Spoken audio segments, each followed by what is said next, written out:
O assunto que vamos abordar hoje é um assunto que, se nos agarrarmos somente à palavra de Deus, é um assunto muito, muito simples. Mas nós vamos abordar uma doutrina humana que está a ganhar popularidade hoje em dia.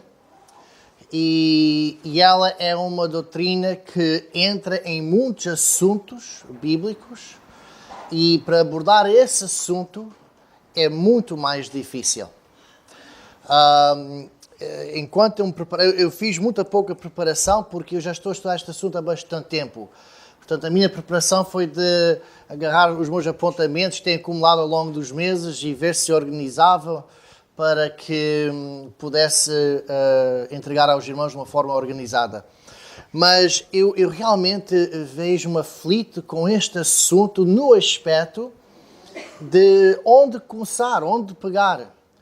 E a preparar-me para este assunto, eu lembrei muito de uma glicinha que a minha mãe plantou lá na minha propriedade, que é uma trepadeira, que aquilo é uma praga se a pessoa não controla aquilo, não é? E como a propriedade foi abandonada há 9 anos, aquela glicinha tinha-se espalhado pela propriedade, entrou em vedações, rachou pelo meio de rochas, estava a atrofiar um pinheiro que tinha uns 25 metros de altura, ok? E para eu pôr aquilo debaixo de controle, para que fosse uma planta pequena, bonita, de tamanho razoável, foi um caso sério, não é? A cada volta, está ali também, epa! Não é? E procurar as raízes, algumas iam debaixo da terra e depois voltavam para cima. E o calvinismo e o arminianismo são como essas trepadeiras, que têm flores muito bonitas. A glicinha é uma flor lindíssima, não é? Mas que realmente entra em todos os assuntos e depois nós temos que arrancar daqui. Eu tenho que arrancar aqui da eleição, mas também tenho que arrancar aqui da soberania de Deus e depois tenho que arrancar aqui também nesta outra área que ela toca.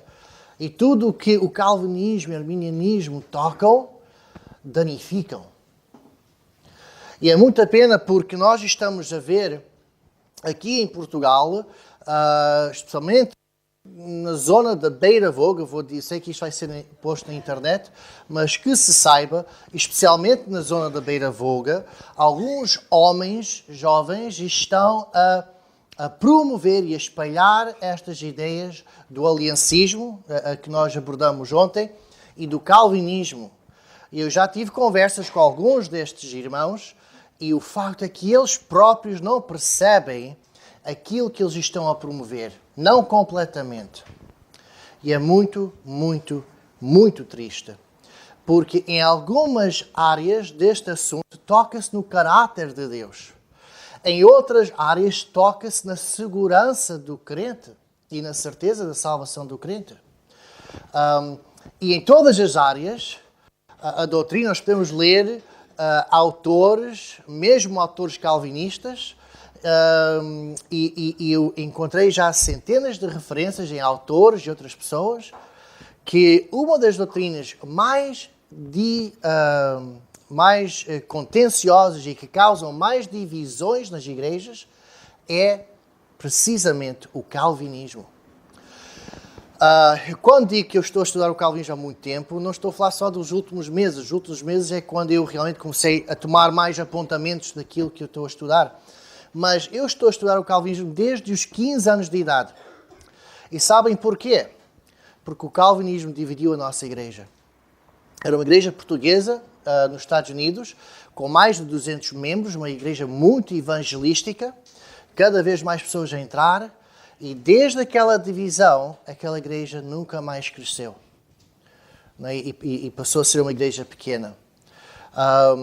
Porque uma divisão numa igreja, especialmente numa comunidade pequena, portanto, nós lá temos 1 milhão de portugueses naquela zona, mas perante os outros americanos é uma comunidade pequena, muito fechada. E as notícias, dentro de uma comunidade assim, espalha-se depressa, não é?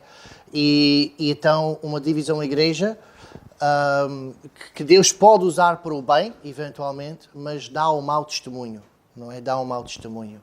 Jesus Cristo disse que o nosso amor era uma das coisas que ia fazer com que o mundo soubesse que nós éramos de Cristo.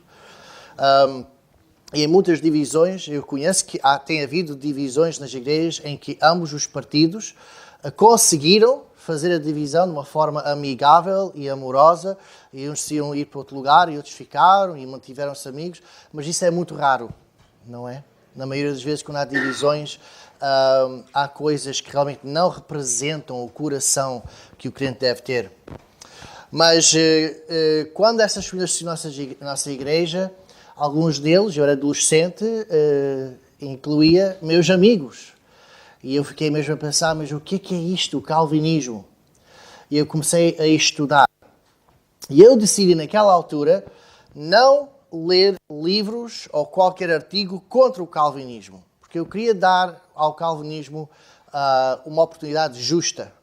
Então eu decidi, vou ler os livros e os artigos dos calvinistas a defender o seu próprio calvinismo e vou ler a Bíblia, não é? E foi assim que eu comecei, aos 15 anos de idade. E eu, consoante ia lendo, eu posso dizer que em certas alturas eu sentia muito atraído ao calvinismo, porque o calvinismo é muito lógico, segue muito a lógica, muito organizado, é até bonito na sua lógica. Mas depois eu pensava, ok, agora vou ver se a Bíblia está de acordo. E cada vez que eu voltava para a Bíblia, não posso concordar com esse ponto, com essa ideia. Pena, não é? Eu gostava de ser calvinista, mas não posso, a Bíblia não me deixa. E foi assim ao longo dos anos.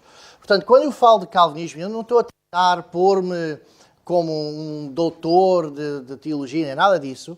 Mas quando eu falo de calvinismo, eu posso dizer com toda a verdade, com toda a sinceridade, que eu já li os autores todos deles, os livros principais deles, e eu sei exatamente de que estou a falar, não é? E até a coisa de que eu tenho mais pena hoje é de só ter o que é 4 ou 5 horas para falar, uma coisa assim.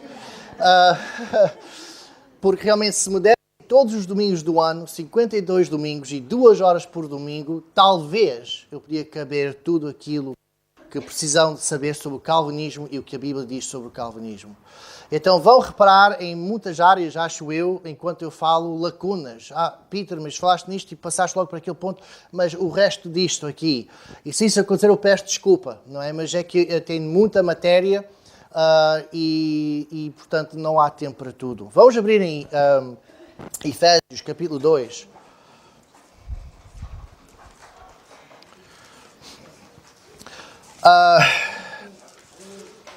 Nós temos muitos versículos hoje para ler. E tem que ser. Porque nós queremos combater doutrina falsa, tem que ser com a Bíblia. Não é? É fácil combater o calvinismo com a sua própria lógica. Porque na sua própria lógica há erros. E podemos muito bem usar a lógica deles. Eu vou fazer isso pelo menos uma vez hoje, só para vos dar uma ideia, usando a lógica para desfazer a lógica deles, porque a lógica deles também é inválida. Mas isso é um ser humano discutir com outro ser humano. Nós queremos saber o que é que Deus diz, não é? Então nós temos que ir para a Bíblia para isso. Outro problema que existe é que o calvinismo, eu também vou falar um pouco do arminianismo, porque também não quero deixar o arminianismo escapar. Às vezes eu e o meu irmão, um dos meus irmãos, fazíamos qualquer coisa mal e a minha mãe e o meu pai vinham, apanhavam-nos e começava a repreender um de nós, não é? E o outro, pai, talvez eu vou escapar, ela está só a focar nele, não é? Talvez eu vou escapar, mas depois ali a pouco, e tu não pensas que... Não é? E começa também a repreender o outro. Eu pensava que ia escapar, mas afinal não vou escapar, não é? E então também não quero que o arminianismo escape, não é? Porque ambos os sistemas são sistemas humanos, não são bíblicos, partem de um princípio, como já vou falar, errado, e não só isso.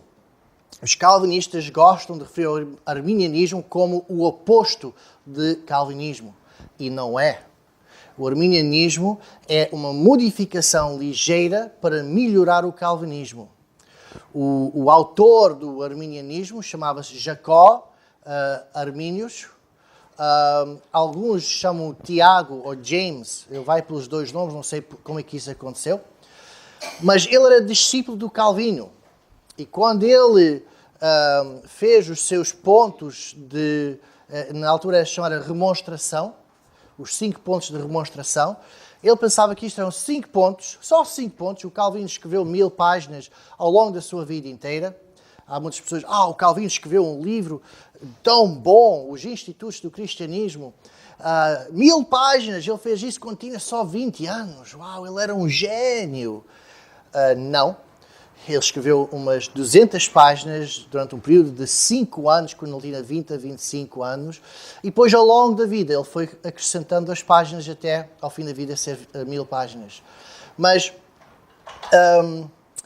o Arminius pensava que ele ia fazer um favor ao Calvino, que já tinha morrido, então ele viu aqui alguns erros no Calvinismo, então ele ia acrescentar aqui só 5 pontos. De 1000 páginas, só 5 pontos, não é uma mudança muito grande.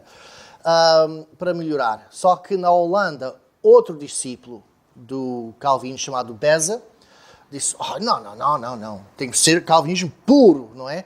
E ele fez uma grande coisa contra o Arminius, e depois de haver 5 pontos do calvinismo para contrariar os 5 pontos de remonstração, e dali que temos os 5 pontos do calvinismo que todos hoje, ou muitos hoje, conhecem.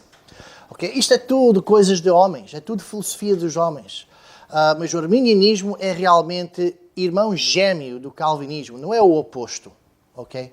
O oposto do calvinismo e do arminianismo é o que a Bíblia diz. Okay?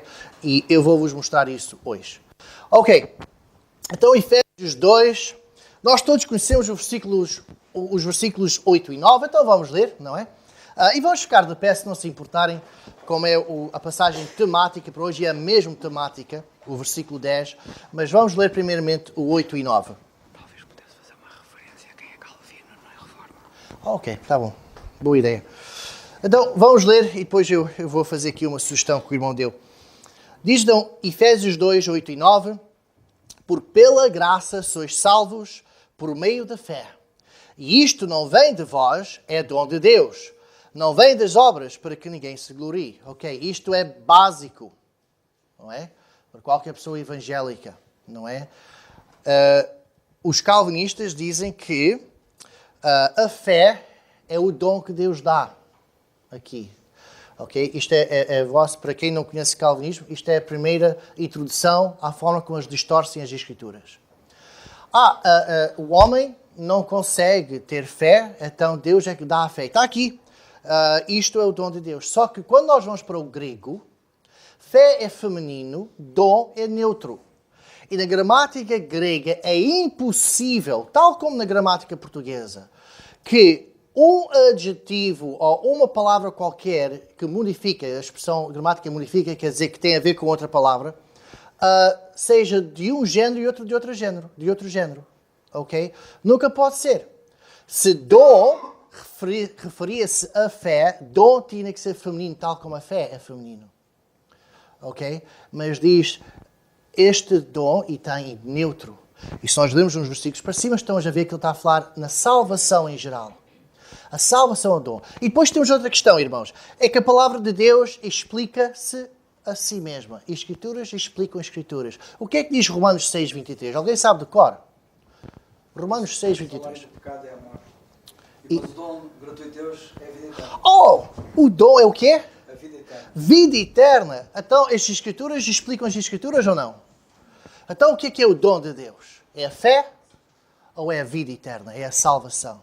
E nesta passagem mesmo nós sabemos isso. Qualquer pessoa lê isto sem ter explicação nenhuma e sabe logo que o dom está-se a referir à salvação. Eles dizem, é a fé. Ok, mas nós todos conhecemos esta passagem. Lindíssimo. Mas vamos para o versículo 10. E esta é a passagem temática para hoje. Porque estamos a falar de quem? Crentes, obrigado. Porque somos feitura sua. Somos feitura sua? Pois, fomos regenerados. Fomos recriados. Não é? Nascemos de novo em Cristo Jesus. Então, somos feitura sua, criados em Cristo Jesus, para quê? Para as boas obras. Mas continua. As quais Deus preparou, nota aqui, preparar, está aqui, no futuro, no presente, no passado. No passado. Outras Bíblias dizem que preparou de antemão, ou que ele antes preparou, ok? E eu fui ver no grego, proetomazo, e quer dizer preparar de antemão. Preparar previamente. Deus, as boas obras, nós fomos salvos, fomos regenerados em Cristo Jesus para as boas obras, as quais Deus antes preparou para que andássemos nelas. Ok? Já vamos falar mais sobre isto, mas este é o versículo que define eleição. Porque eleição é bíblico. A eleição é bíblica. E este versículo define a eleição. E eu acho que a eleição é uma das doutrinas mais lindas que temos na Bíblia. E é triste como o calvinismo e o arminianismo deturparam isto tudo para até fazerem, especialmente o calvinismo, uma doutrina tão feia. Mesmo feia. Vamos orar. Senhor Deus e Pai, nós te agradecemos por este dia. Agradecemos pela oportunidade que temos de nos reunir livremente, sem perseguição, para, Senhor, aprendermos da Tua Palavra. Senhor, nós te pedimos que realmente possas falar através do mensageiro, Senhor, e que realmente as pessoas possam ouvir a Tua voz e não a voz de mais ninguém. Que nos possas dirigir, Senhor, para termos os Teus pensamentos nesta manhã, Senhor. Que possamos aprender, Senhor, e crescer no Teu Filho, Senhor, e no conhecimento da Tua Palavra. Nós te pedimos em nome do nosso Senhor Jesus Cristo. Amém. Podem-se assentar. O irmão Carlos aqui deu uma sugestão de eu falar um pouco sobre Calvino. Quem era Calvino? Não é? João Calvino era alguém que nós dizemos que é uma segunda geração de reformadores. A primeira geração era o Martinho Lutero, que nós todos conhecemos, não é? Que opôs-se à Igreja Católica com sucesso. Graças à mão de Deus na história, prepararam um homem chamado Frederico III, que era o imperador da Santa, o Império Santo Romano, não sei como diz em português. E ele tinha o exército maior, mais bem equipado, mais bem treinado em toda a Europa. E quando o Papa quis fazer do Martinho Lutero o que fez ao John Huss e ao John Wycliffe e outros reformadores antes da Reforma, e quando o Papa preparava um exército para ir à Alemanha e apanhar o Martinho Lutero e pô-lo a queimar, Frederico III mandou uma mensagem ao Papa e disse: se te atreveres, se eu continuar a ouvir isto, que estás a preparar um exército, eu deixo a Roma, saco completamente Vaticano e tu ficas sem vida. Então o Papa repensou as suas opções e deixou Martinho Lutero em paz. Mas se não fosse isso, e eu acho que isso foi a mão de Deus, não é? Foi a mão de Deus. Mas depois dessa primeira geração de reformadores, houve uma segunda e uma terceira geração. E em cada geração há nomes que muita gente conhece. E Calvino é da segunda geração. Mas, interessantemente, a personalidade dele era tal, desagradável, que os outros reformadores não queriam nada a ver com ele. Evitavam-no como se ele fosse uma praga. E as doutrinas dele todo também foram rejeitadas pelos outros reformadores. Aliás, o calvinismo sempre foi uma doutrina marginal, ok, no cristianismo, ok? Até hoje. Eles querem que as pessoas pensem que agora eles estão realmente a crescer, estão a ter muita influência, mas continuam a ser um grupo marginal. E com boa razão, não é? Muito bem. Portanto, João Calvino nunca se converteu. Okay? Todos os outros reformadores têm uma história de conversão muito interessante, não é? Que se pode ler. E eles falam do dia que nasceram de novo, ou que se converteram, ou que viram a verdade, ou que chegaram à fé. Em todas as escritas de Calvino, nunca há nada sobre conversão. Em todas as escritas de Calvino, nunca um versículo citado sobre o amor de Deus. E ele escreveu muito. Que para além daquele livro que eu falei, ele escreveu outras coisas, entre cartas também, muitas cartas. Nunca citou um versículo sequer sobre o amor de Deus. Ele era um homem severo. Ele acabou por muita política, conseguiu ser o ditador de uma naçãozita chamada Genebra, que hoje é uma cidade, mas na altura era uma cidade-estado. E no percorrer a sua vida, já me esqueci a estatística, mas é mais que 2.700 pessoas foram mortas por discordarem com o Calvino. Ok? Até inclusive igrejas inteiras, não é? Que ele discordava e mandava-os ser mortos. Era um homem severo. Há um caso que muita gente conhece, que é de um homem espanhol chamado Servetus, que ele convidou Servetus, eles estavam em correspondência, o Martinho Lutero gostava de corresponder para debater com pessoas, sempre para discutir, não é? Calvino. Desculpa, quem é? Martinho Lutero. Oh, desculpa. Não, o Calvino. E nestes debates com Servetus, e Servetus realmente tinha muitas ideias erradas, ele convidou Servetus e lhe garantiu passagem segura na sua naçãozita para vir e falar com eles para poderem melhor debater. E quando o Servetus chegou, e muita gente diz ao Servetus, não faças isso, olha, o que ele faz às pessoas que discordam com ele.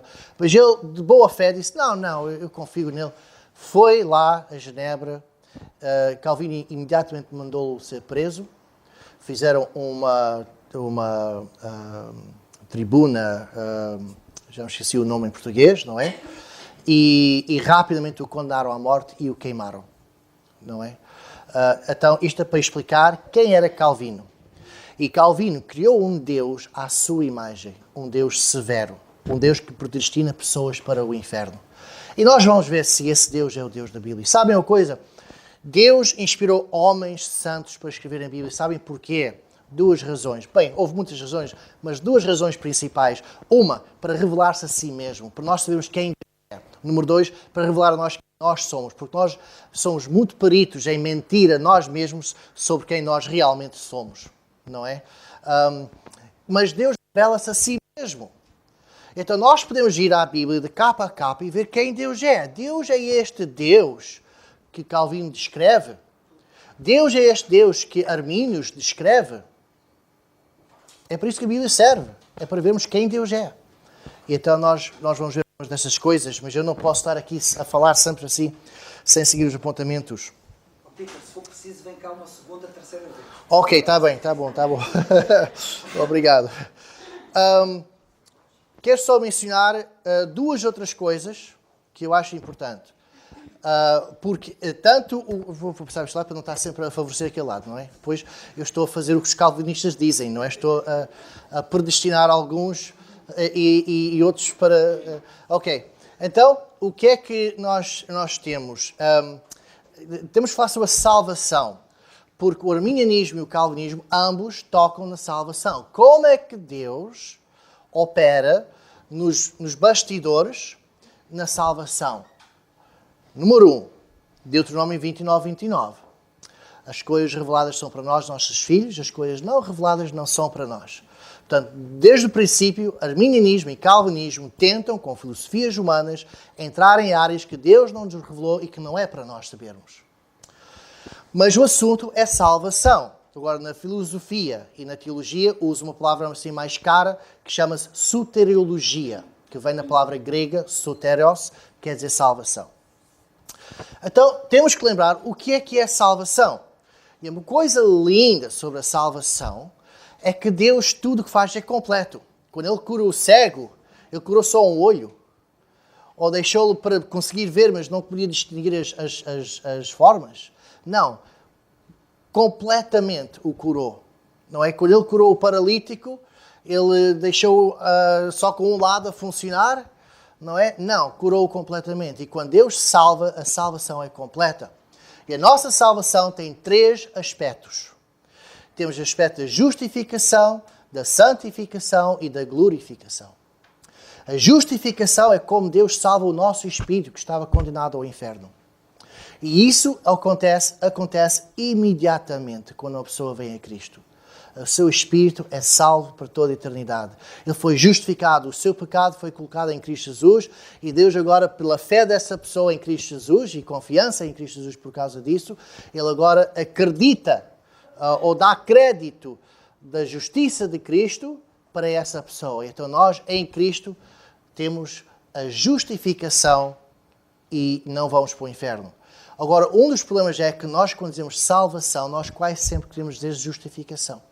Porque vamos dizer que salvação é uma categoria, e depois debaixo dessa categoria há 3 coisas. A justificação, santificação e glorificação. Então nós muitas vezes quando falamos de salvação, referimos-nos à justificação. Mas no Novo Testamento, os apóstolos às vezes dizem salvação e estão a referir-se à santificação. Ou estão-se a referir à glorificação. E isto é o que causa muita confusão aos arminianos, que dizem que se pode perder a salvação, quando esses versículos estão-se a referir à santificação. É a salvação, mas é a santificação. Eu gosto de dizer assim, a justificação tem a ver com o espírito, a santificação tem a ver com a alma, ou seja, o coração e a mente. Portanto, Deus também nos salva, através de Cristo, dos nossos pensamentos pecaminosos. Ele vai nos santificando, limpando o nosso coração, limpando a nossa mente, como diz em Romanos capítulo 12, versículos 1 e 2. Não é? Pela renovação do entendimento. E então, essa santificação também tem a ver com as nossas ações, para nós não estarmos a pecar, para sermos livres não só do cadastro do pecado, mas também livres do pecado mesmo em si, que habita em nós e que nós não queremos que ele esteja lá, não é? Isso é santificação e é uma salvação, e é uma salvação que temos em Cristo Jesus. É uma salvação contínua, enquanto que a justificação é imediata, a santificação é contínua. Vai nos levar toda a nossa vida, infelizmente, não é? Mas Deus não deixa nada por detrás. Ele também vai nos salvar o nosso corpo. O nosso corpo também foi afetado pelo pecado. No dia que comeres daquela árvore, morrerás. E nós todos vamos morrer. Mas, por Cristo, Ele nos vai ressuscitar, ou, se Ele vier antes, vai nos arrebatar e transformar o nosso corpo. E o nosso corpo vai ser glorificado, ou seja, vai ser transformado numa coisa que não sabemos bem o que é ainda. Mas vai ser semelhante, pensamos, como o corpo de Cristo, quando Ele ressuscitou. Que podia comer, mas não tinha que comer. Podia atravessar paredes, podia subir pelos altos. Um corpo formidável. E nós chamamos isso a nossa glorificação. E isso vai concluir a nossa salvação. O nosso espírito será salvo, a nossa alma será salva, o nosso corpo será salvo.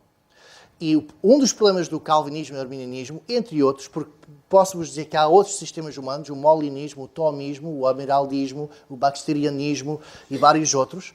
Os mais comuns, hoje em dia, é o calvinismo e o arminianismo.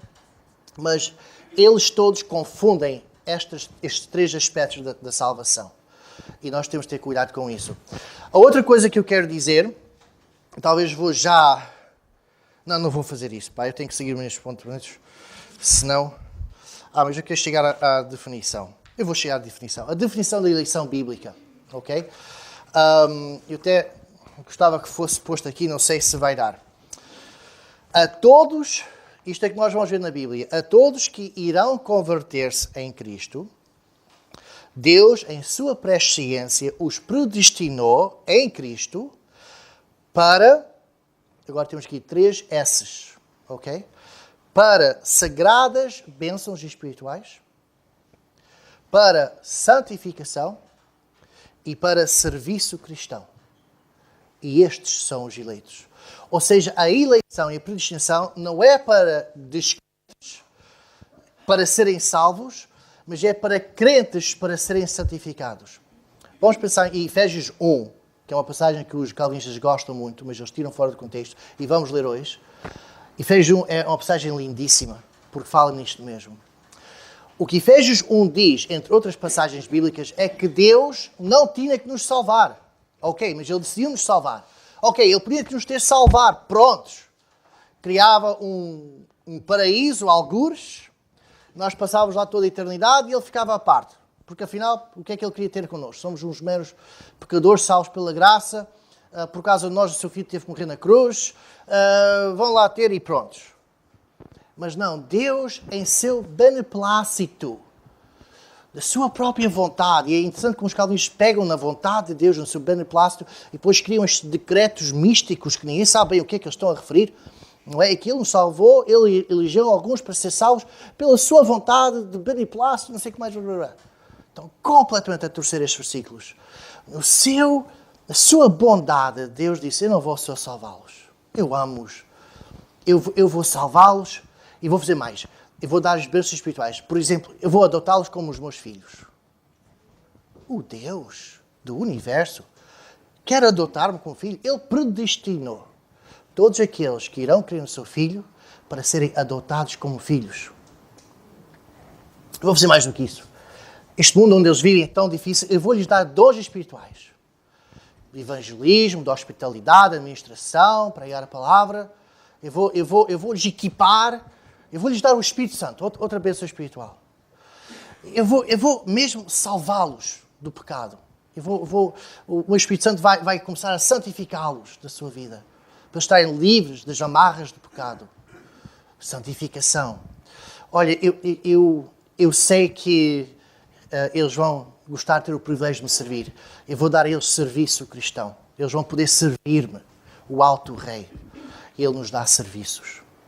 Ok? Estes 3 S's são o que é eleição e predestinação.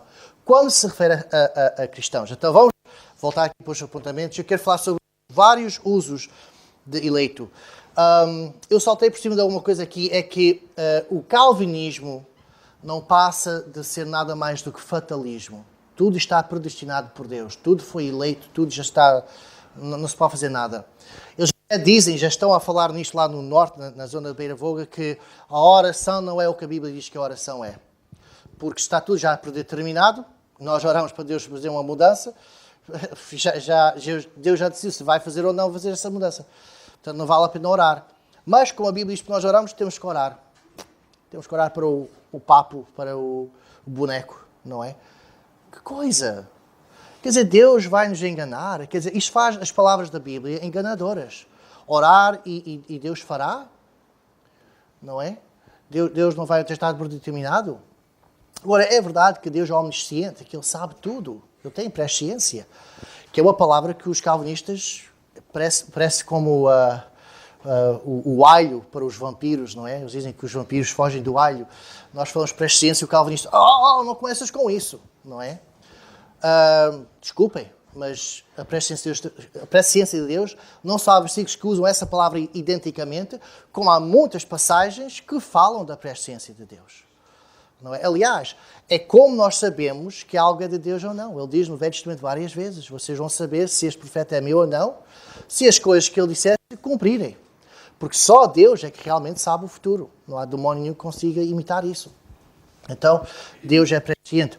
Bem, o fatalismo é uma doutrina falsa que existe em quase todas as religiões pagãs. Ok? E eu marquei aqui... entre os gregos temos as moiras, eles também têm outros nomes, aquelas 3 mulheres que estão a fazer um tecido e cada linha representa a vida de alguém. E elas determinam a vida de toda a gente, inclusive a dos deuses. Okay? Os romanos também tinham essa mesma ideia, chamavam-se parcas. Os egípcios tinham um deus da predestinação, que era o Shai.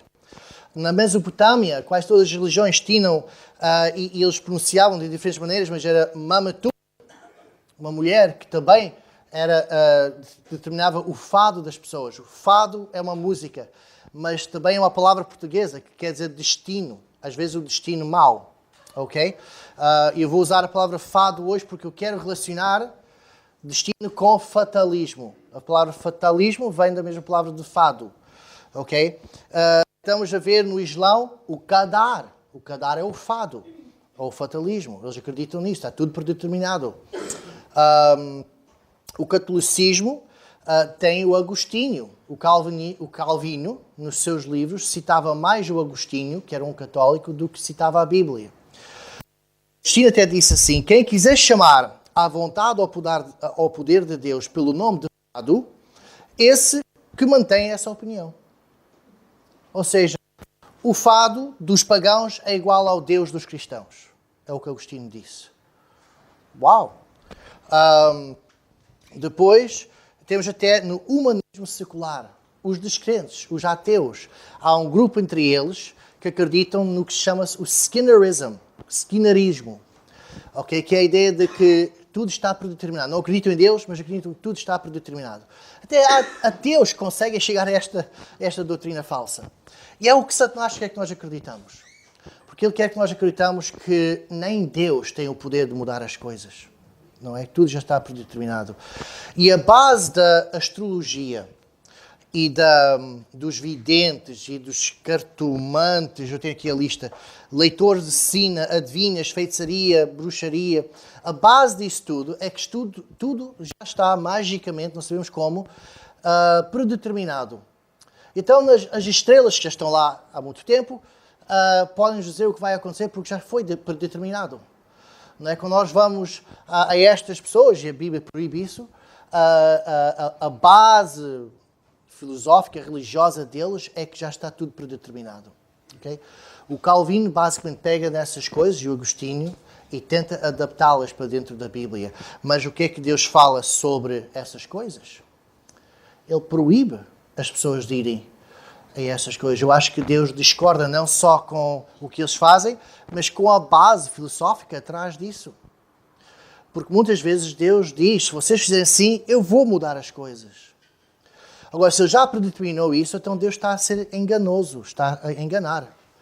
Não é? Graças a Deus pelos calvinistas que sabem topar, não é? Eles sabem ler para além do que diz na Bíblia, não é? Eu ouvi alguém recentemente a dizer isso, em vez de tentarem ler entre as linhas da Bíblia, porque é que não leiam as linhas da Bíblia, não é? E realmente isso é verdade. Muito bem. Então, vários usos de eleito na palavra de Deus, ok? Eleito não é sempre sobre aquilo que os calvinistas e arminianistas dizem.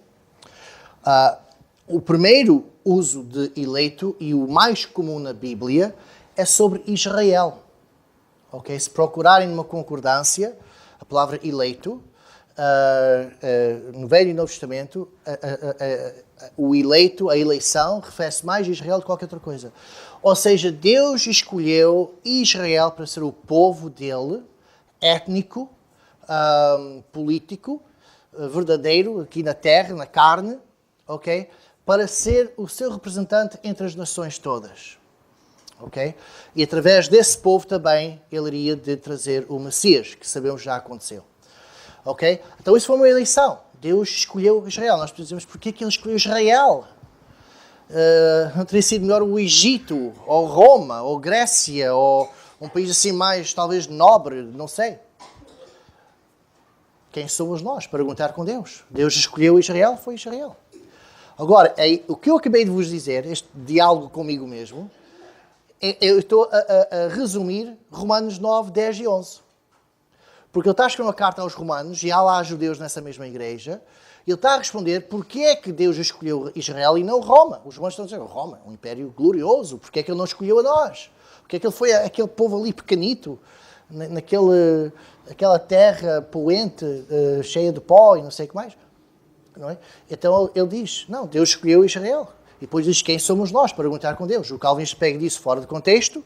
Ele diz, está a ver, Deus escolheu alguns para serem salvos, alguns para ir para o inferno, e se nós replicamos, quem somos nós para replicar contra Deus? Estão a ver como eles pegaram uma coisa fora de contexto e distorceram completamente? Há ali um versículo, Deus diz, a Jacó eu amei e a Esaú eu aborreci. Só que Paulo está a citar Malaquias. Vamos para Malaquias. Agora, os judeus naquela igreja em Roma saberiam isso. E partilhavam com os romanos crentes, se não conheciam bem ainda o Velho Testamento. Mas vamos a Malaquias. Esaú, Jacó é Israel. Esaú é Edom. Está a falar de nações. Ele está a falar de porquê é que Deus escolheu uma nação e não outra. Nós acreditamos num Deus que intervém. Ele tem esse direito. Ele criou tudo. Ele pode intervir. Ele pode dizer, olha, eu vou levantar esta nação e vou baixar esta nação. Portugal já foi uma nação grande, poderosa. Agora é nada. Desculpem, mas não é nada. Temos outras nações grandes. Mas essas nações, se o Senhor não voltar, também vão acabar por ser pequenas e pobríssimas. E Deus vai levantar outra. E às vezes Deus levanta nações que são horríveis. Eu acho que porquê é que Deus deu tanto poder? Os judeus no exílio faziam essa pergunta. Não é? Temos salmos em que eles falam isso. Porquê é que Deus escolheu Babilônia para nos castigar? Um povo tão imundo, um povo tão imoral, um povo tão pagão. Porquê é que Deus não pegou num povo assim mais bom para nos castigar a nós, o povo de Deus? Foi assim que Deus escolheu. É a eleição. Isto é que é a eleição. Nós nunca encontramos versículo na Bíblia que fala de eleição que tem a ver com a justificação. E a maior parte das passagens, e muitas vezes eu entro em debates com calvinistas e eles pegam nestes versículos e dizem, espera aí, isto é sobre uma nação. Ou eles pegam em Faraó, Deus endureceu o coração de Faraó. Porque uma das doutrinas deles é que Deus, todo homem nasce com o coração tão endurecido que ele nem sequer pode ter fé em Deus. E eles ensinam uma coisa que é horrível, que é contrária à Bíblia. Dizem que para alguém vir a Cristo, eles têm que nascer de novo primeiro para depois ter fé em Cristo. Não é? Nós, parece aqueles bonecos animados. O quê? Espera aí. A Bíblia não diz que é preciso ter fé para nascer de novo, que é preciso ter fé para ter a regeneração. Isso vocês têm que interpretar alegoricamente, ou o autor realmente queria dizer o contrário. Não pode ser, porque na lógica, e aqui eles põem a lógica humana acima da Bíblia, a lógica é que tem que ser assim. Né? Para o sistema calvinista funcionar, tem que ser assim. Paciência se a Bíblia diz o contrário. Não é? E já me perdi. Estava a falar na fé. Estava a falar na eleição de uma pessoa. Estava a falar do faraó. Do faraó. Então, eles usam o faraó como exemplo. Está a ver? Deus endureceu o seu coração. Portanto, Deus, se quiser, pode endurecer o coração de toda a gente. Eu tenho que voltar para trás, porque eles usam esse argumento e elaboram muito. E a minha pergunta é, espera aí. Não disseste que todo homem nasce com o coração já tão duro, por causa da sua depravidade, do pecado? Sim. Então, porque estás a falar de Deus endurecer os corações? Deus endureceu os corações das pessoas, eles já nasceram endurecidos por causa do natureza pecadora. Não, é isso. Ok, agora vamos voltar ao faraó. Primeiramente, faraó endureceu o seu coração 10 vezes. As primeiras 4 ou 6, a Bíblia diz claramente, ele endureceu o seu próprio coração. Só nas últimas 4 é que Deus endurece o seu coração. Deus tem o direito de endurecer o coração de alguém? Tem. Especialmente porque não tem a ver com a sua justificação. Nós não sabemos se faraó se converteu ou não se converteu. Não tem nada a ver com salvação. Tem a ver com Deus deixá-lo se endurecer para que ele pudesse mostrar as suas pragas e mostrar a sua glória. 40 e tais anos mais tarde, houve uma mulher chamada Racabe, e o que é que ela disse aos servos de Israel, aos espiões? Nós ouvimos o que o vosso Deus fez lá em Egito. Todo mundo, naquela altura, ouviu o que aconteceu no Egito. Todo mundo tinha um respeitadinho pelo Deus dos judeus, dos israelitas. Deus fez isto para a sua glória, mas nós não sabemos. Até no fim, Faraó diz a Moisés para orar por ele, já estamos a ver que ele está a começar a mudar. Quem sabe se vamos encontrá-lo no céu? Eu não sei, não é? Eu duvido, mas quem sabe? Quando Deus endureceu o seu coração, não foi por causa de salvação, foi por causa de outra coisa completamente. Uma coisa geopolítica, digamos assim. Mas depois há outra questão. Se o homem está tão endurecido que não pode aceitar Cristo e precisa que Deus o regenere primeiro para que ele possa ter fé, porque é que nos Evangelhos nós vemos Jesus a falar em parábolas para que as pessoas não se convertem? Mas eles supostamente não podem se converter. Não têm essa capacidade, nasceram depravados. Então porquê é que Jesus Cristo teve que fazer coisas para que eles não se convertessem? Agora estamos a falar mesmo de salvação. Ele não queria que eles se convertessem, porque depois eles iriam fazer o rei e ele tinha uma missão, ir à cruz. E se eles se convertessem e fossem demais que se convertessem, então ninguém o condenava para ir para a cruz. E ele tinha aquela missão de ir para a cruz para morrer pelos nossos pecados. Então ele endureceu os seus corações. Agora eu estou certo que se ele endureceu os corações é porque eles podiam e iriam mesmo se converter. E se isso é verdade, depois da sua ressurreição, eu estou certo que muitas dessas pessoas, de facto, esse endurecimento foi retirado e eles de facto se converteram. Mas, porquê que ele precisava de endurecer os seus corações? Se a pessoa já é depravada e não pode aceitar a Cristo. E nós vemos vários exemplos disto na Bíblia. Este é só um. Irmãos. Então, Marcos capítulo 13. Eu estou a falar, mas nós temos que ir à Bíblia. Marcos capítulo 13. Versículo 20. Eu vou ler mesmo sabendo que alguns não chegaram lá. Diz assim: E se o Senhor não abreviasse aqueles dias, nenhuma carne se salvaria, mas por causa dos escolhidos, ou dos eleitos, a palavra eleito quer dizer escolhido, que escolheu, abreviou aqueles dias. Isto está a falar de quê? Israel. Isto está a falar de Israel. Está a falar da grande tribulação. A igreja não está cá. Os eleitos são Israel. Ele abreviou aquele dia para que os israelitas sobrevivessem. Se a tribulação fosse mais de 7 anos, nenhum israelita sobrevivesse. Satanás apagava a etnia judaica completamente da terra. Vamos para outra passagem. Romanos 11, eu já mencionei. Romanos 9 a 11, capítulo 9, 10 e 11. É tudo sobre Israel, não tem nada a ver com salvação. Mas eu digo uma coisa, a passagem predileta dos calvinistas é Romanos 9.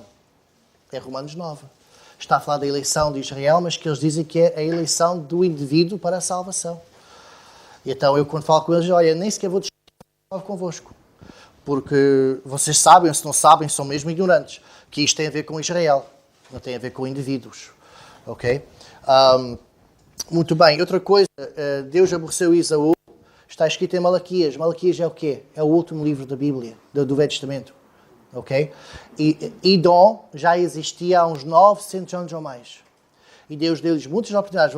Podem ler Joel, Oséias, acho que não é Agai, mas vários dos profetas menores e até alguns dos profetas maiores falam sobre Edom, oportunidades que Deus deu a eles para se arrependerem. Eles não se arrependeram, fizeram coisas muito más. E ao fim de 900 anos, Deus diz, eu aborreci a Esaú, que é Edom. Ok? Quando nós lemos em Romanos 9, parece que a forma como os calvinistas interpretem, parece que está a falar disso antes de eles nascerem. Porque diz lá que antes de nascerem, Deus disse que Jacó ia ser maior que Esaú e que Esaú ia servir a Jacó. E depois passa para Malaquias. Okay? O que é que Paulo está a fazer? Ele está a dizer, olha, isto foi o que Deus disse antes de nascerem, e olha como 900 anos mais tarde aconteceu mesmo.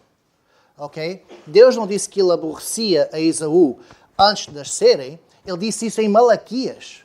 900 e tais anos depois de Esaú nascer, morrer, e a sua nação expandiu-se, fez muita maldade, então é que Deus disse, olha, ele aborrecia. Paulo está a dizer, olha, está aqui a prova, Malaquias. Ele disse isto em Gênesis, olha aqui em Malaquias a prova. Mas os calvinistas põem juntos e dão-nos a perceber que Deus disse isso tudo antes de nascerem. Oh, eleição, estão a ver? Okay? Ainda que, mesmo se isso fosse verdade, não tem nada a ver com salvação, tem a ver com nações, outra vez, não é? Mas não é assim. Muito bem. E Esaú, por acaso, foi muito abençoado por Deus. Deus amou a Esaú, mesmo. Ok? Ele teve, na sua vida ainda, ele viu uma nação a nascer. Ele conseguiu conquistar o reino de Seir, lá no sul, nas montanhas, e já tinha um grande país debaixo do seu controlo, muitas bênçãos, até foi a Jacó e deu-lhe muitas coisas, e nós vemos que Deus abençoou Esaú muito enquanto ele viveu. Okay? Apesar de ele ser rebelde contra o seu pai, etc. Portanto, muito bem. 1 de Pedro 1.1. 1 de Pedro 1.1.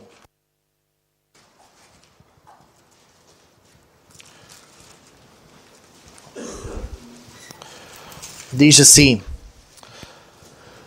Pedro, apóstolo de Jesus Cristo, aos estrangeiros dispersos no Ponto, Galácia, Capadócia, Ásia e Bitínia, ok? E aqui muitos comentadores dizem que ele está aqui a referir-se a crentes que são judeus e que se encontram nestas zonas, porque essa expressão, estrangeiros dispersos, é uma expressão muito usada nesses dias para os judeus que estavam na diáspora. Então, eles são eleitos, mas já vamos chegar ao versículo 2, ainda não, ok? Mas estamos a ver que ele está aqui a referir a judeus, possivelmente, eu não vou dizer concretamente, mas provavelmente está esta carta dirigida a judeus crentes, cristãos, seguidores de Cristo. Ok. Portanto, a primeira coisa da Bíblia, quando nós vemos a palavra eleitos, um dos princípios de interpretação da Bíblia é que quando uma palavra aparece pela primeira vez, provavelmente, no resto da Bíblia, essa palavra tem esse sentido, a não ser que no contexto nos diga outra coisa, claramente. Portanto, para nós, eleitos sempre quer dizer israelitas, a não ser que, pelo contexto, vemos que, ok, aqui não é israelita. Ok, mas por defeito, é israelitas. A segunda coisa mais comum, o segundo sentido mais comum da palavra eleito tem a ver com Jesus. Ok? Jesus Cristo é o eleito. E o seu próprio título de Messias, que traduzido em grego e que nós temos em português, Cristo, Messias, quer dizer o ungido. O que é o ungido? O ungido era aquela pessoa que era escolhida para ser o rei. Então, ungiam com óleo, ou para ser um profeta, ungiam com óleo, e será um sinal que esta pessoa é a eleita, ou o eleito. Então, no próprio título de Jesus Cristo, Cristo, Messias, está entendido eleito. E nós vemos a palavra Cristo centenas, se não milhares de vezes na Bíblia. Ele é o eleito. Em Jeremias fala dele como o eleito. E vamos ver algumas passagens. Jesus Cristo, eleito. Estamos em 1 Pedro, vamos já para o capítulo 2. E eu já ouvi calvinistas citar este versículo, porque eles pegam qualquer versículo que diz eleito, eleição, predestinação, e logo tiram do contexto e dizem, está a ver, aqui provas que a eleição é bíblica. Oh, obrigado, eu sei que a eleição é bíblica. Só não sei se é o que vocês estão a dizer que é. Então, 1 Pedro, capítulo 2, versículos 4 e 6, diz assim, e vão ver aqui a palavra eleito ou eleita, e vocês vão dizer a quem se refere. E chegando-vos para ele, pedra viva, reprovada, na verdade, pelos homens, mas para com Deus, eleita e preciosa, vós também, como pedras vivas, sois edificados, casa espiritual e sacerdócio santo, para oferecer sacrifícios espirituais agradáveis a Deus por Jesus Cristo. Quem é esta pessoa eleita? São os crentes? É Jesus. Já ouvi esta passagem ser usada por calvinistas. Vamos para outro. Mateus capítulo 12. Mateus capítulo 12. E há várias. Eu não vou aproveitar este momento para poupar tempo, mas o Messias foi várias vezes profetizado como o eleito. Vamos para Mateus capítulo 12, versículo 18.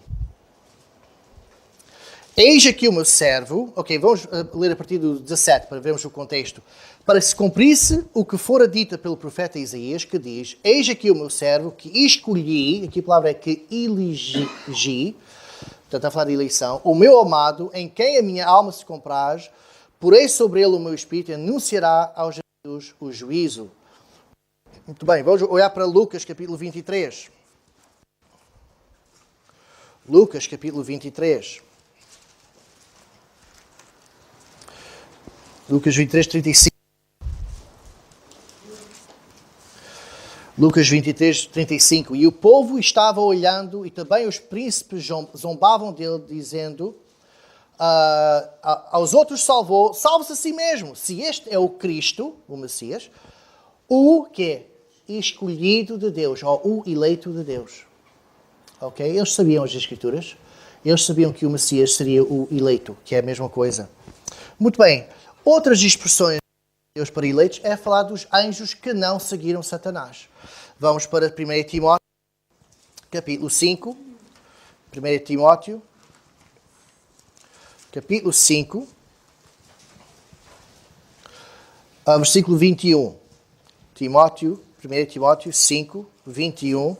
E diz assim, conjuro-te diante de Deus e do Senhor Jesus Cristo e dos anjos eleitos, que sem prevenção guardes estas coisas, nada fazendo por parcialidade. Eles pegam neste versículo, acho que é o único, não sei se há outro que também fala dos anjos como eleitos, mas se houver, é um ou dois versículos que falam nisto. Mais nada. E os calvinistas criaram uma doutrina gigante sobre a eleição dos anjos. E como eles também foram predeterminados por Deus, quem é que ia seguir Satanás, quem é que não ia seguir Satanás. Ok?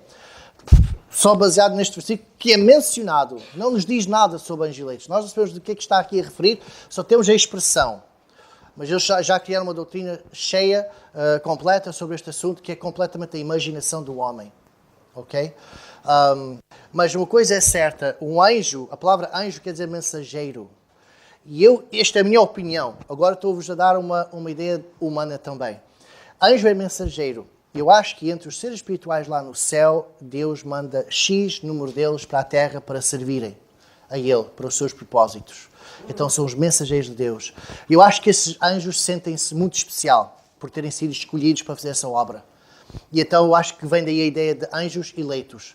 Não é que eles foram eleitos para serem salvos, mas eles foram eleitos para fazerem o trabalho de Deus aqui na terra.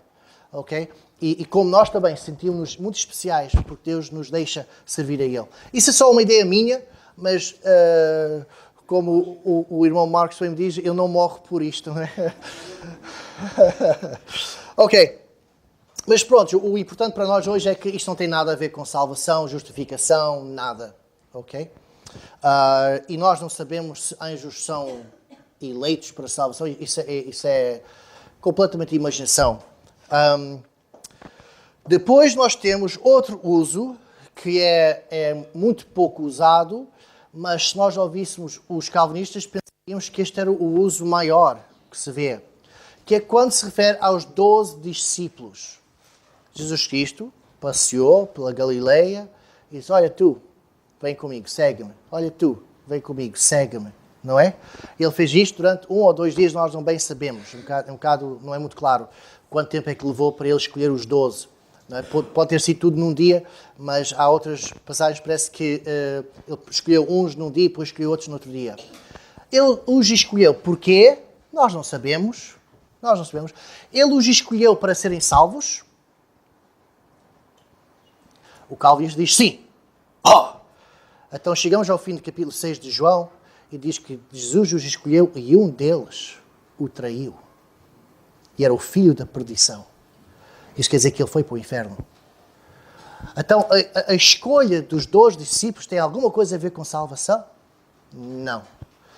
Tem a ver com o sistema radical do tempo em que um rabi, um ensinador da palavra de Deus, escolhia os seus discípulos. Ele tinha muitos mais discípulos do que os 12, nós vemos isso na Bíblia. Mas esses 12 eram aqueles especiais que ele ia treinar para depois tomar os rabis faziam isso. Depois de morrerem, esses especiais poucos continuariam com as suas ideias. Não é? E começavam escolas de profecia, não sei o que mais, e eles continuam. Então, nesse sistema cultural, Deus fez o mesmo, só que ele tinha uma ideia muito maior do que a ideia dos rabis, não é? Esses 11, mais outro que Deus escolheu mais tarde, que foi Paulo, não é? E eles espalharam o Evangelho e o cristianismo por todo o mundo. Ele não os escolheu para a salvação, escolheu-os para serem discípulos. Com a esperança, porque Jesus ora para isso, em João 17, para que os seus discípulos fossem salvos. Ele queria isso. Okay? Só depois da sua ressurreição é que nós vemos uma conversão da parte dos discípulos. Não é? Portanto, nós vemos que essa eleição não é de salvação. Vamos para... eu ponho aqui em parênteses mais depois. Eu vou falar disso mais depois. Porque os calvinistas pensam que João 6, 37 e 44 é a prova deles, que é prova bala. Não é? Eles mandam isso na cara dos outros para dizer, olha, está a ver? Diz aqui que aqueles que o Pai escolheu, não é? Esses, já me esqueci como é que é a passagem, não é? Mas quando olhamos no contexto, está a falar dos discípulos. Estamos numa situação em João 6, em que Jesus tem mais ou menos 300 discípulos, é o que os comentadores da Bíblia pensam. Okay? Tem os seus 12 especiais, entre esses 12 tem 3 muito especiais, João, Tiago e Pedro. E depois havia uns 300 deles, e depois também muitas mulheres, porque eles não incluíam mulheres na contagem, não é? Mas depois muitas mulheres também, que até ajudavam com a comida, etc, etc, etc. Até algumas ajudavam. Há 2 versículos que fala no facto que havia várias mulheres cujos maridos eram ricos e que elas providenciavam, suportavam o ministério de Jesus financeiramente. Ok? E nesta altura Jesus tem mais ou menos uns 300. Ele faz o milagre da multiplicação dos pães, etc, etc. Naquela noite ele vai para a montanha, os discípulos vão pelo barco, depois Jesus desce e atravessa o mar em pé. Há aquele milagre do mar acalmar-se, de Pedro andar na água um pouco, não é? E aquela multidão de 5.000 ficaram, uau, este homem consegue multiplicar comida, não é fixe? Ele deve ser o Messias, um grande rei. Nós com ele podemos conquistar Roma. Podemos expulsar a Roma aqui, porque um dos grandes problemas com o exército é como vamos limitar esta gente toda. Não é? Ele, se vamos para a guerra e as pessoas morrerem, ele cura-as. Ressuscita os mortos, não é? Roma não tem hipótese. Então eles descobriram que Jesus acabou por estar no outro lado do mar. Eles não sabiam como. Então eles deram a volta. 5.000 homens. E não sabemos quantas mulheres. E João 6 é quando tudo podia ter mudado para Jesus. Imagina, ir de 300 discípulos para 5.000, mais mulheres. Okay? O judaísmo teria sido impactado de uma forma que nós não imaginamos. Ok? E o que é que Jesus faz? Tudo o que Jesus diz é para trazer a eles desgosto. É para dissuadi-los. Ele diz coisas a eles que nós... O que é que ele está a fazer? Ele tem que comer a minha carne e beber o meu sangue. E eles, o quê? O quê? Para o judaísmo, o canibalismo era mesmo muito proibido. E ele disse outras coisas. Vocês não querem seguir-me a mim, vocês só querem o pão que eu vos vos dei. E ele faz tudo para afastá-los, para afugentá-los. E ele consegue. E o que é que acontece ao fim? Diz que ninguém, todos o deixaram. Mesmo aqueles 300 já ele tinha, abandonaram-no. E só ficaram os 12. E depois se fôssemos nós, né, se fosse a nossa igreja, ainda bem que ficaram, um abraço, olha, eu vou buscar frango também. E o que é que Jesus vira para eles e diz, vocês também querem ir embora? Estamos a ver que este capítulo inteiro tem a ver com discípulos. Quando Jesus adquirir discípulos e desfazer-se de discípulos. Ele fala daqueles que o Pai lhes deu. E mais tarde, eu não posso focar neste assunto muito, como já disse, há tantos assuntos. Uns capítulos mais tarde, aliás, a João de capítulo 17, Deus, porque ele fala, aqueles que Deus me deu, e os calvinistas dizem, isto é aqueles que Deus elegeu, não é? Mas mais tarde, em João 17, ele fala naqueles que Deus me deu. E depois ele define claramente que são os seus discípulos. Não é? Portanto, temos esta parte que eleitos tem a ver com os seus discípulos e especialmente os seus 12 discípulos. Vamos para João 6, já que falamos um pouco de João. João capítulo 6. Vamos para João capítulo 6, versículo 70. É um dos capítulos maiores do livro de João, se não mesmo o maior.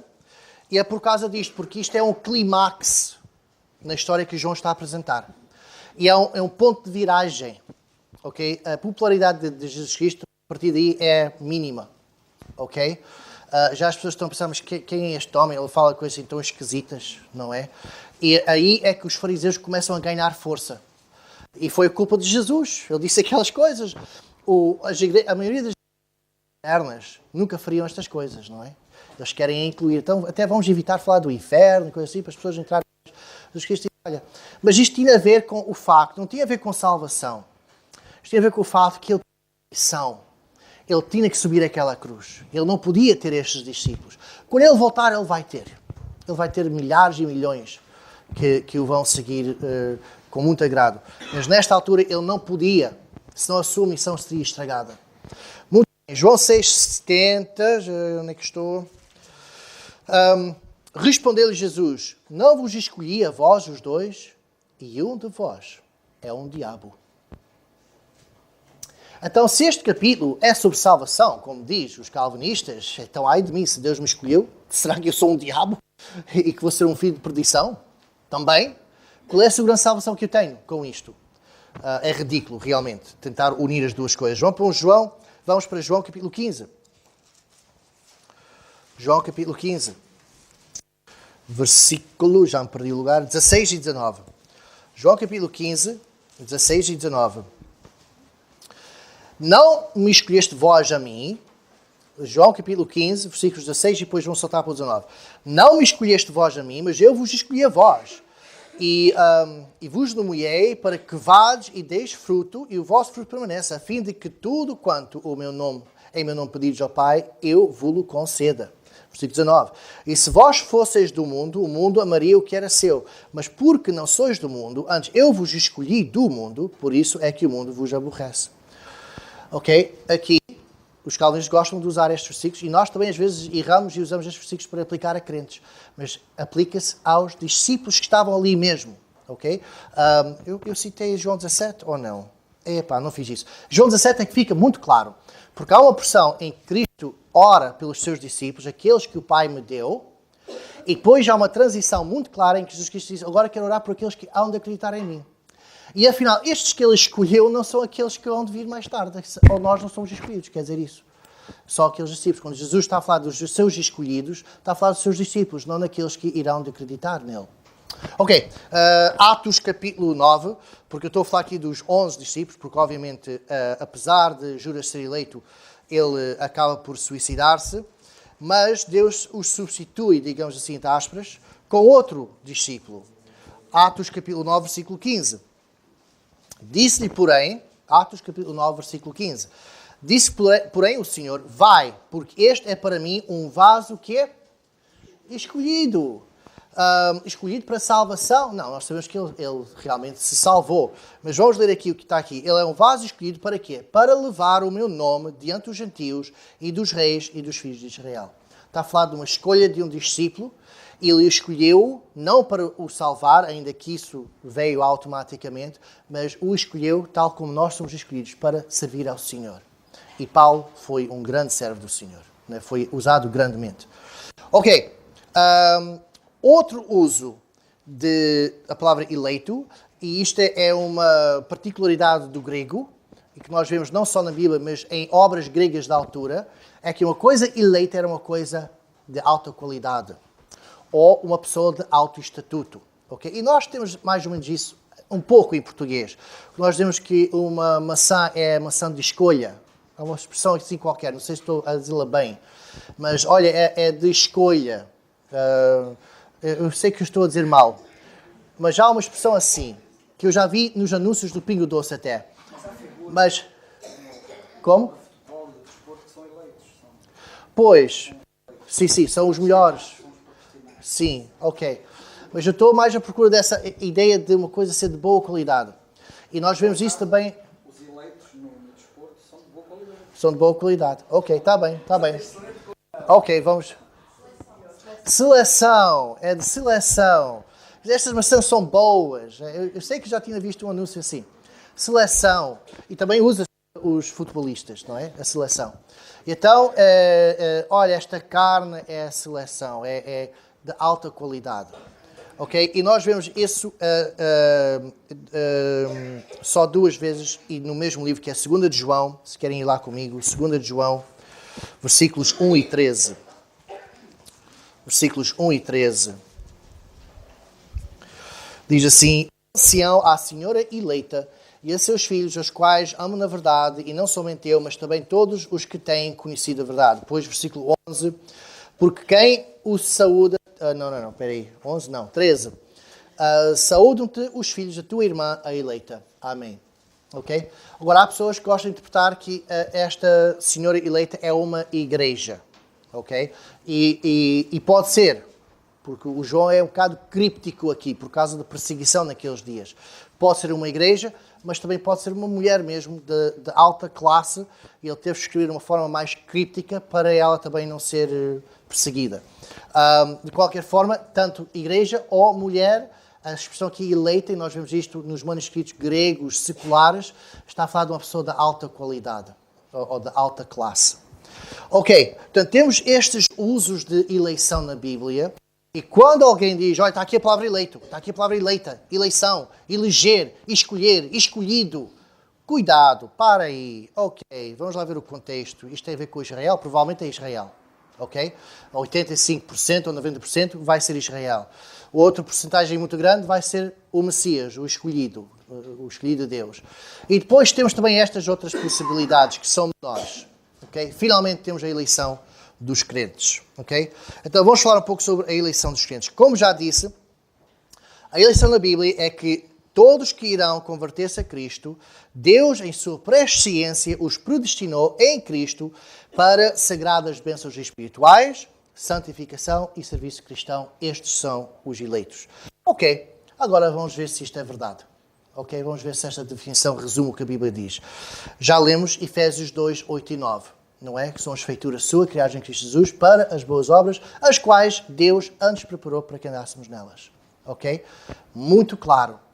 Todos aqueles que, pela graça, pela fé, vieram a Cristo, Deus preparou obras para eles fazerem. Isto quer dizer que cada um aqui, e aqui temos a beleza da eleição, cada um aqui tem um propósito na vida. Talvez antes não tinham um propósito nenhum. Talvez antes andavam sem rumo, andavam sem alvo, sem destino. Agora Deus vos deu uma razão para viver. Agora vos deu propósito. Cada um aqui tem um propósito, tem algo para fazer para Deus. Tem obras para fazer por Ele. E Ele vos deu dons para conseguirem.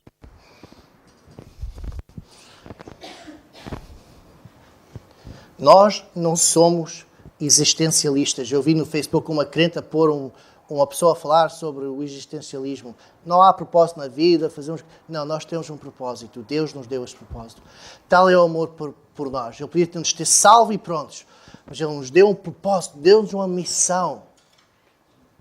E Ele nos deu os dons para cumprir e deu-nos o Espírito Santo para cumprir.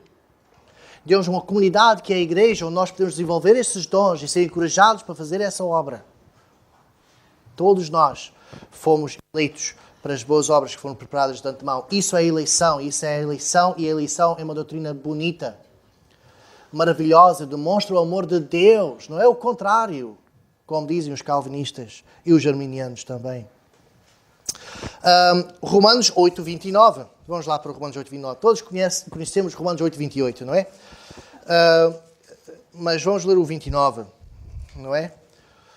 Primeiramente, de quem é que está aqui a falar? Está a falar de crentes. Okay? Romanos 8:29 está a falar de crentes. Isso é muito claro. A partir do versículo... todos os versículos, mas prontos, versículo 27 em diante, nós estamos a ver que ele está a falar daqueles que...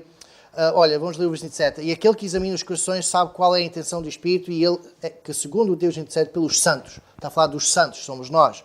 Versículo 28. Sabemos que todas as coisas contribuem juntamente para os que... para o bem daqueles que quem amam a Deus, daqueles que são chamados por seu decreto. Eu creio que o decreto é o Evangelho. Okay? Portanto, estamos a falar dos santos, daqueles que o amem, daqueles que foram chamados por decreto, ou seja, que receberam o Evangelho. Versículo 9. Porque os que dantes conheceu, preste ciência, outra vez. Os calvinistas não estão a gostar disto. Bem, porque os que dantes conheceu, também os predestinou para serem conformes à imagem do seu filho, a fim de que ele seja o primogênito entre muitos irmãos. Ele predestinou, está aqui. Os calvinistas. Predestinou, está aqui. A palavra predestinou, está na Bíblia. Muito obrigado. Predestinou para quê? Para justificação, não é? Vamos lá ver. Os predestinou para... serem conformes à imagem do seu filho. Espera aí. Isto já não é o que vocês estavam a dizer. Ele nos predestinou para sermos conformes à imagem do seu filho. Que maravilha! Que maravilha! Eu que era pecador, destinado ao inferno por causa do meu pecado, por simplesmente ter fé nele, por causa da obra tremenda que ele fez na cruz, tremendamente dolorosa, horrível. Agora, eu posso ser como o seu filho? Uau! Isto é maravilhoso!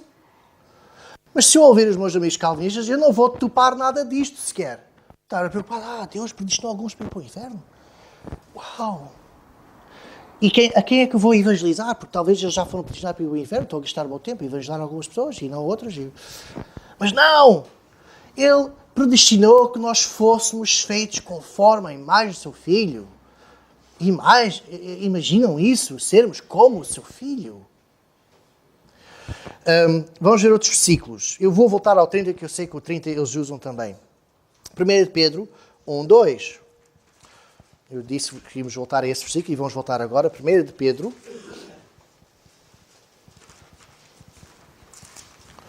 1, versículo 2.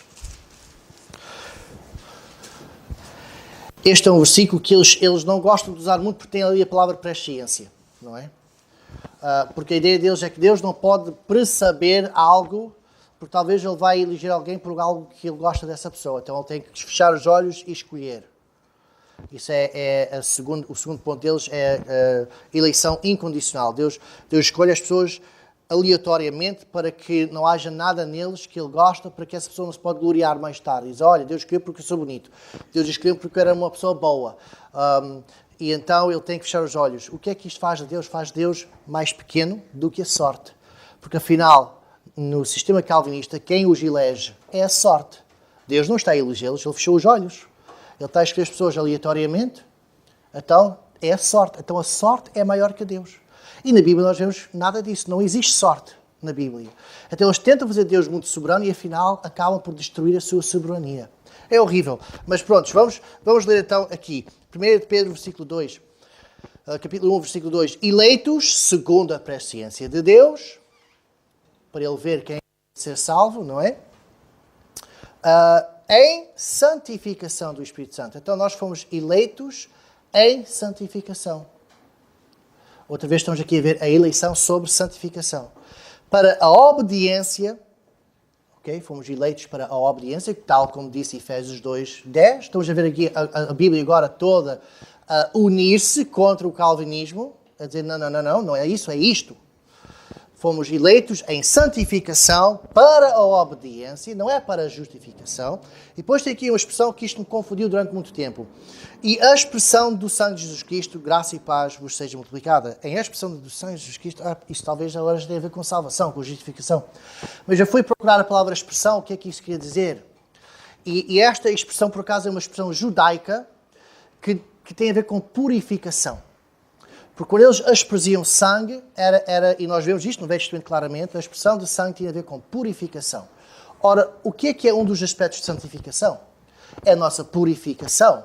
Eu muitas vezes gosto de usar a ilustração de um copo com lama, não é? E se nós queremos limpar esse copo e nós não podemos meter lá a mão, não podemos usar detergente, só temos uma fonte de água a correr, como é que vamos limpar o copo? Vamos pôr esse copo debaixo da fonte, a água limpa vai entrando, a lama vai saindo e eventualmente o copo está limpo, não é? Eu acho que é assim que o Espírito Santo faz connosco. A nossa santificação é assim. Nós estamos cheios de lama. E o Espírito Santo vem e ao longo da nossa vida ele vai enchendo-nos com água limpa e vai purificando-nos. A nossa santificação é uma purificação. E eu acho que a expressão de sangue tem a ver com essa purificação. Porque se for mesmo a justificação não faz sentido, porque temos aqui uma ordem. Fala de santificação primeiro, depois obediência e depois justificação. Espera aí. Mas ninguém pode chamar a Jesus Senhor a não ser pelo Espírito Santo. A pessoa tem que ser justificada primeiro. E depois é que pode ser santificada. Depois é que pode ser obediente ao Senhor Jesus Cristo. Então, a ordem que está aqui não nos leva a pensar que a expressão por sangue é justificação. Sim, purificação. E não é a purificação do Espírito, mas a purificação do coração e que eu creio que é a alma. Muito bem, irmãos. Nós temos mais versículos aqui, diz-me para eu passar para o ponto 3 de outros apontamentos. Que horas é que eu comecei? Ok. Ok. E quantas horas é que eu tenho?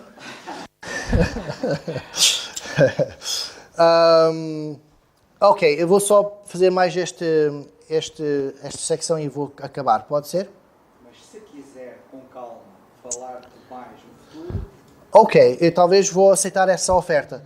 Mas para não vos deixar pendurados, eu vou só acabar esta secção.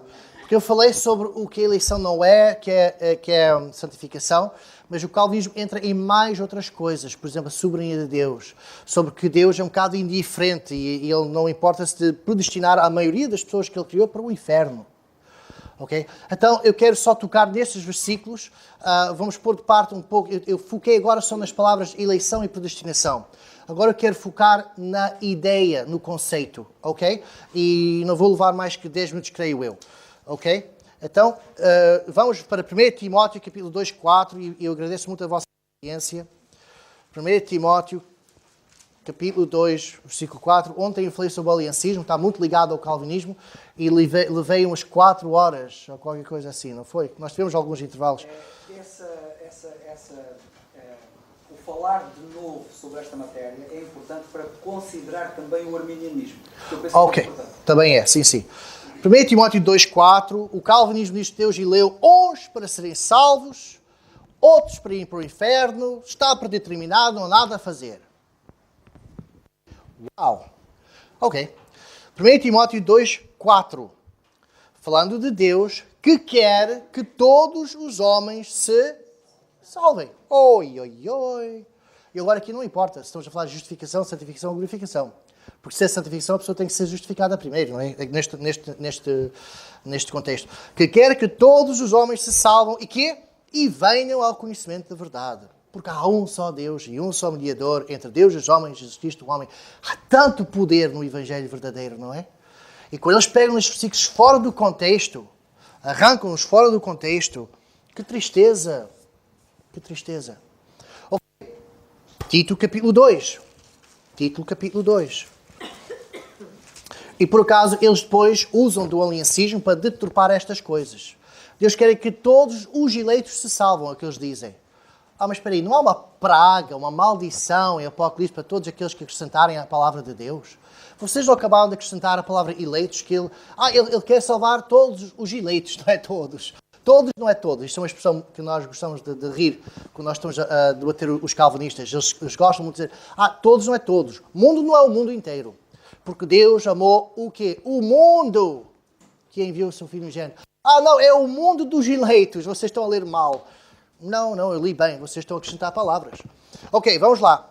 Tito, capítulo, o que é que eu disse? Tito, capítulo 2, versículo 11. Porque a graça de Deus se há manifestado trazendo salvação a todos os homens. Nem todos os homens querem essa salvação. Mas Ele trouxe essa salvação para todos os homens. Eles dizem que não, Cristo morreu na cruz só pelos eleitos.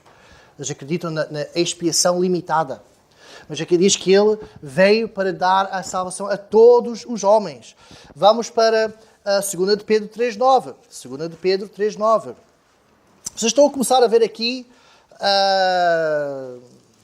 munições e muitas barreiras contra o calvinismo, ou é só eu? 1 de Pedro 3,9. 1 de Pedro 3,9. Estou na página errada. E diz assim, 2 de Pedro, obrigado. A minha esposa diz que eu preciso de óculos, eu acho que ela está redondamente errada. Mas está bem. 2 de Pedro 3,9. E diz assim, o Senhor não retarda a sua promessa, ainda que alguns a tenham por tardia, mas é longânimo para conosco. Este é o Deus que eu conheço. É o Deus que eu tenho lido desde o Velho Testamento. Vocês já leram a história de Israel? As quantas vezes que eles foram infiéis a Deus, e Deus, a longanimidade de Deus. Bem, Deus diz assim, é longânimo para conosco, não querendo que alguns se percam. Alguns se percam, senão que todos venham a arrepender-se. Uau! O Calvinismo diz que Deus elegeu uns pouquíssimos e os outros Ele protegiram para ir para o inferno. E aqui diz que Deus não quer sequer que alguns, não é a maioria da humanidade, mas mesmo se alguns não se percam, quer que todos venham ao arrependimento. Este é o Deus da Bíblia. Ok, vamos para João 3,16. Eu não preciso de ir lá, graças a Deus, mas vamos para Mateus 23, 37, e depois podemos falar de João 3,16. Quem quiser pode ir, claro, para João 3,16, até fazem bem. Mas eu vou já abrir Mateus 23. João 3,16 diz, porque Deus amou o mundo de tal maneira para que todo aquele que nele crê não pereça, mas tenha a vida eterna. A minha esposa e eu estávamos a ouvir um irmão lá dos Estados Unidos ou do Canadá a falar sobre o calvinismo.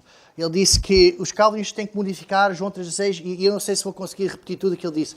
Mas para o calvinista, João 3,16 é assim, porque Deus amou, porque Deus pré-amou aqueles que estavam predestinados do mundo dos eleitos, e então enviou o seu... ele também tinha alguma coisa com enviar, que tinha a ver com eleição, o seu filho, para que todo aquele que fosse eleito, primeiramente regenerado, dado a fé por Deus, então esses não se iam não sei o quê, mas ele fez lá um parágrafo grande, só para que a doutrina calvinista pudesse caber e fazer sentido em João 3,16. E nós todos sabemos, até o Martinho Lutero disse, não é? Que até uma criança pode compreender João 3,16.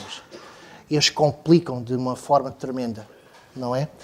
Deus amou o mundo, amou todos. Eles gostam de dizer, não, é o mundo dos eleitos. Não é isso que diz lá, não é? Deus não é deficiente da fala. Se Ele quisesse dizer isso em tantos versículos, temos aqui tantos versículos, todos os homens, ninguém se perca, todo o mundo, e temos muitos mais versículos. Se Deus quisesse comunicar que era só os eleitos, porque em pelo menos um deles Ele não disse isso? Ele é deficiente de fala? Ele não sabe comunicar? Claro que não. Muito bem. Vamos para Mateus 23, 37. Diz assim, Jerusalém, Jerusalém, que matas os profetas e apedrejas os que te são enviados. Quantas vezes quis eu ajuntar os teus filhos, como a galinha junta os seus pintos debaixo de suas asas, e tu não quiseres. Que linguagem tão bonita, linguagem tão poética, linguagem tão amorosa. Aquele tipo de versículo que Calvino nunca citou um sequer versículo do amor de Deus, não é? É uma passagem amorosa. Jerusalém a rejeitá-lo. Por acaso os calvinistas dizem que ninguém pode rejeitar a Deus. Que se Deus quer salvar alguém, eles chamam isso de graça irresistível. Se Deus toca em alguém para ser salvo porque ele foi eleito, essa pessoa não tem escolha. É como um robô, não é? vou aceitar a Cristo, ok, pronto, não tenho escolha. Mas aqui estamos a ver Jerusalém a rejeitar, a resistir à graça de Deus. E isso quebra o coração de Deus. Tal como hoje em dia, quando Deus vê esta meia de pessoas a rejeitarem-no, a Bíblia diz que Ele não se alegra com a morte do injusto, do ímpio. Não é? Dizem que Deus ri-se daqueles que vão para o inferno. Não é? Eles pegam num salmo, o Salmo 2, que fala de Deus rir-se dos inimigos de Israel, porque Ele vai castigá-los. Okay? É um salmo poético, é a linguagem poética que ele está a usar, e está a falar de nações que realmente eram nações más, por acaso, muito imorais, muito violentas. Okay? Mas depois eles aplicam isso fora do contexto para o tema de justificação, para dizer que Deus ri-se dos ímpios, todos. Não se pode fazer isso com a Bíblia. Temos de saber dividir bem a palavra de Deus. Muito bem. Vamos para Deuteronômio. Vamos acabar com estes dois versículos. Um em Deuteronômio, outro em Romanos. Deuteronômio 29. Eu já referi-me a este versículo. E vamos terminar aqui, ok?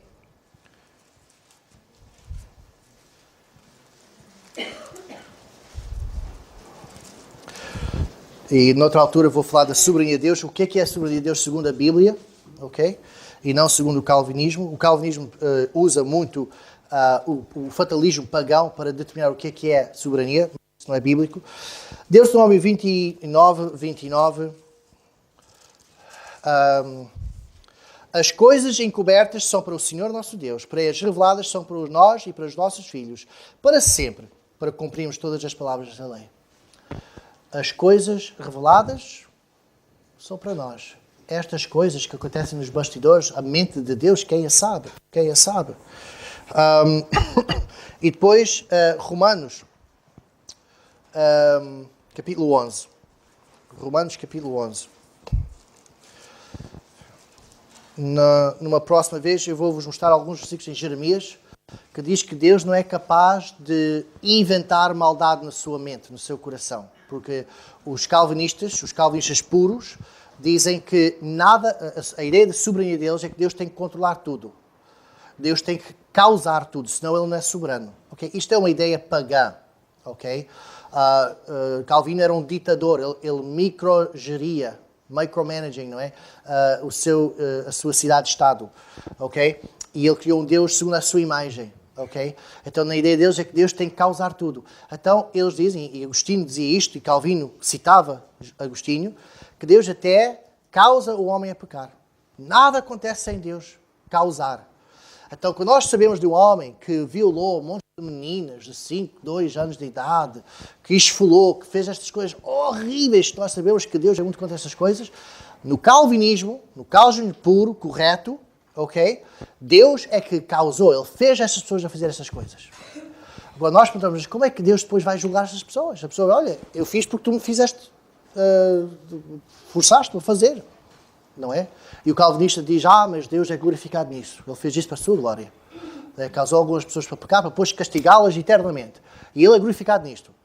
E eu fico, estás a dizer-me coisas que eu tenho que fazer-me de estúpido para concordar. E eu não faço isso. Não é? Portanto, temos versículos em que Deus diz que Ele não é capaz de criar maldade na sua cabeça. Ele é tão inocente, tão puro. Ele sabe maldade, porque Ele é presciente, Ele é omnisciente, vê a maldade que o homem vai fazer e que já fez. E Ele reage a essa maldade, Ele castiga essa maldade. Às vezes Ele trava essa maldade, às vezes Ele permite. Mas Deus é incapaz de pensar e de criar essa maldade em sua mente. Mas o calvinismo diz que é isso que ele faz. É horrível. Romanos 11. Isto veio-me à cabeça porque estamos a falar da mente de Deus, as coisas não reveladas. Se nós pudéssemos compreender a mente de Deus, então Deus não era Deus, não é? Romanos 11, e vamos terminar. Estamos mesmo no limite de 10 minutos. Versículos 28 a 36. Isto é quase um hino que Paulo escreve. E é assim, profundidade das riquezas, tanto da sabedoria como da ciência, o conhecimento de Deus. Quão insondáveis são os seus juízos e quão inescrutáveis os seus caminhos. Porque quem compreendeu o intento do Senhor? Ou quem foi seu conselheiro? ou quem lhe deu primeiro a ele para que lhe seja recompensado? Porque dele e por ele e para ele são todas as coisas. Glória, pois, a ele eternamente. Amém. Este é o Deus da Bíblia. Este é o Deus que nós seguimos. É um Deus que ama a todos. É um Deus que é infinitamente acima de tudo que nós podemos pensar e que é inescrutável. E estes sistemas do homem, calvinismo, arminianismo, tomismo, molinismo, baxterianismo, ameraldismo e outros, são sistemas do homem a tentarem sondar a mente de Deus, as coisas não reveladas. Que nós possamos nos afastar destas coisas, que possamos ir à Bíblia e descobrir quem Deus é e como Ele é, e depois glorificá-lo, porque Ele é um Deus que nos elegeu para as boas obras, para santificação, para serviço e para bênçãos espirituais. Senhor, abençoe a sua palavra.